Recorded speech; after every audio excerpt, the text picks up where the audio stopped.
అందరికీ నమస్తే. భీమా success మీట్కి thank మీట్కి వచ్చిన మీడియా ఫ్రెండ్స్కి, గెస్ట్లకి, యాక్టర్స్కి, పెద్దవాళ్ళందరికీ గుడ్ ఆఫ్టర్నూన్. ముందుగా భీమా ఫ్యామిలీకి big congratulations on this great victory. Firstly Gopichand గారికి థ్యాంక్స్ చెప్పాలి ఇలాంటి సినిమాని ఇచ్చినందుకు. ఎందుకంటే ఎంత పెద్ద కమర్షియల్ హీరో అయినా ఎప్పుడు కొత్త రకమైన సబ్జెక్టులు చేయాలంటే చాలా కష్టం. అలాంటిది ఒక మైథాలజీని, ఫ్యాంటసీని ప్రాపర్గా బ్లెండ్ చేసి ఒక కమర్షియల్ సినిమాని, ఇంత మంచి కమర్షియల్ సినిమాని మనకు అందించినందుకు ఆయనకు థ్యాంక్స్ చెప్పాలి. మనం చిన్నప్పుడు పరశురాముడు, గండ్రగొడ్డలి అనే మాటలు విన్నాము, అలాంటి కథలు చదివాము. కానీ ఈ సినిమాలో ఆయన ఒక పోలీస్ ఆఫీసర్గా చేతిలో అలాంటి గొడ్డలు పట్టుకొని యాక్షన్ చేస్తున్నప్పుడు, ఎస్పెషల్లీ ఇంటర్వెల్ ఫైట్ కానీ క్లైమాక్స్ ఫైట్ కానీ, నాకు నిజంగా పరశురాముడు అంటే ఇలాగే ఉంటాడేమో, అసలు అలాంటి బ్లడ్ బ్లాత్ అంటే అలాగే ఉంటుందేమో అనిపించింది. అంత బాగా ప్రజెంట్ చేసినందుకు హర్ష గారికి థ్యాంక్స్.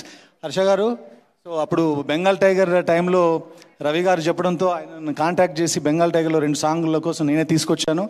మళ్ళీ ఇప్పుడు నా బ్యానర్ మా రాధమోహన్ గారి ప్రొడక్షన్లో ఆయన డైరెక్టర్గా చేశారు. Warm welcome to Telugu industry. Radhamohan గారు, సార్ మీ మీద చిన్న కంప్లైంట్. నేను బెంగాల్ టైగర్ ఏమైంది వేల సినిమాలు చేస్తున్నప్పుడు ఏదైనా యాక్షన్ బ్లాక్ కానీ ఏదైనా సాంగ్ కానీ చేస్తుంటే కొంచెం చూస్ చేయండి అనేవాళ్ళు. కానీ ఈ సినిమాలో మాత్రం చాలా పోస్ట్ చేశారు, చాలా ఖర్చు పెట్టారు, ప్రొడక్షన్ వాల్యూస్ చాలా టాప్ క్లాస్లో ఉన్నాయి. ఇంత మంచి సినిమాకి ఇంత బాగా ఖర్చు పెట్టి తీసినందుకు రాధమోహన్ గారికి కూడా థ్యాంక్స్ చెప్తున్నాను. ఎందుకంటే గోపి గారిని ఎలా ప్రజెంట్ చేయాలో, ఎలా ప్రజెంట్ చేస్తే మాస్ ఆడియన్స్కి ఆ మాస్ కట్అవుట్ దగ్గర అవుతుందో అంత బాగా ఆయన ఖర్చు పెట్టి తీశారు. అందుకు రాధమోహన్ గారు కూడా థ్యాంక్స్ అండ్ కంగ్రాట్స్.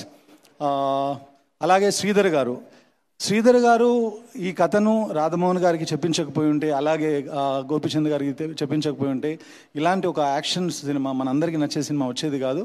అందుకని శ్రీధర్ గారికి కూడా థ్యాంక్ యూ సో మచ్. ఈ వీకెండ్కి ఎగ్జామ్స్ కూడా కొంతమందికి అయిపోయినాయని మనందరికీ తెలుసు. సో చూడని వాళ్ళు ఎవరైనా ఉంటే తప్పకుండా ఇప్పుడు రాబోయే వీకెండ్లో ఈ సినిమా వెళ్ళి చూడండి. తప్పకుండా గోపి గారి దగ్గర నుంచి ఎలాంటి ఎలిమెంట్స్ అయితే మనం కోరుకుంటాం అలాంటివన్నీ ఈ సినిమాలో ఉన్నాయి. సో నాకు ఈ అవకాశం ఇచ్చినందుకు రాధమోహన్ గారికి, భీమా ఫ్యామిలీకి మరొకసారి థ్యాంక్స్ చెప్తూ థ్యాంక్ యూ ఉంటా.